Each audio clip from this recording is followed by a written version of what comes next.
Hi, thank you for tuning in to the weekly report. Last Thursday, congressional Republicans unveiled their tax reform legislation. On the same day, President Trump nominated current Federal Reserve Board Governor Jerome Powell to succeed Janet Yellen as Federal Reserve Chair. While the tax plan dominated the headlines, the Powell appointment will have much greater long-term impact. Federal Reserve policies affect every aspect of the economy, including whether the Republican tax plan will produce long-term economic growth. President Obama made history by appointing the first female Fed chair. President Trump is also making history.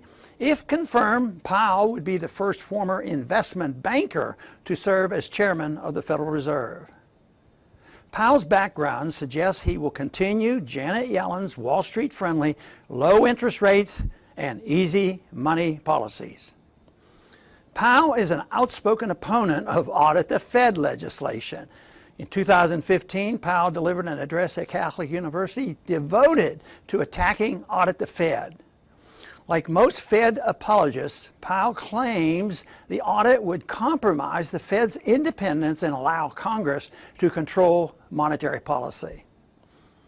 However, like all who make this claim, Powell cannot point to anything in the text of the audit bill giving Congress any power over the Federal Reserve. Powell's concerns about protecting the Fed's independence are misplaced, as the Fed has never been free of political influence. The Fed has a long history of bowing to presidential pressure to tailor monetary policy to help advance the president's political and policy agenda. The Republican tax cut plan has some positive elements, such as increasing the standard deduction, creating a new family tax credit, eliminating the death tax, reducing the corporate tax rate, and lowering taxes on small businesses. It also has some flaws, such as the millionaire surcharge imposed on upper-income taxpayers. This provision reflects a belief that upper-income taxpayers only deserve a tax break if reducing their taxes serves the interests of government by increasing economic growth. The worst part of the tax plan is that it adopts the Chained Consumer Price Index. Change CPI is a way of measuring CPI that understates the inflation's effects on our standard of living. It does this by assuming inflation has not reduced Americans' standard of living if, for example, people can buy hamburgers when they can no longer afford steak. This so-called full substitution ignores the fact that if individuals viewed hamburgers as a full substitute for steak, they would have bought hamburgers before Fed created inflation made steak unaffordable.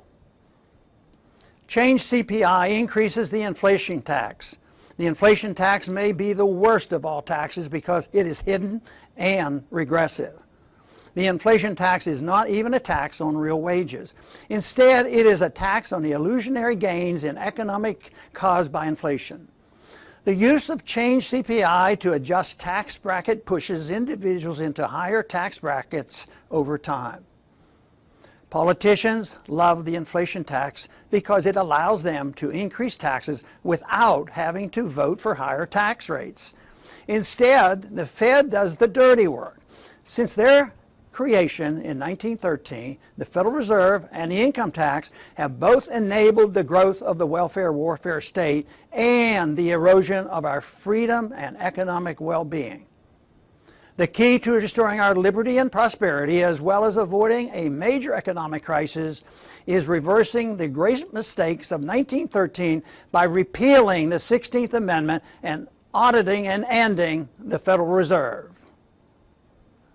Thanks for tuning in.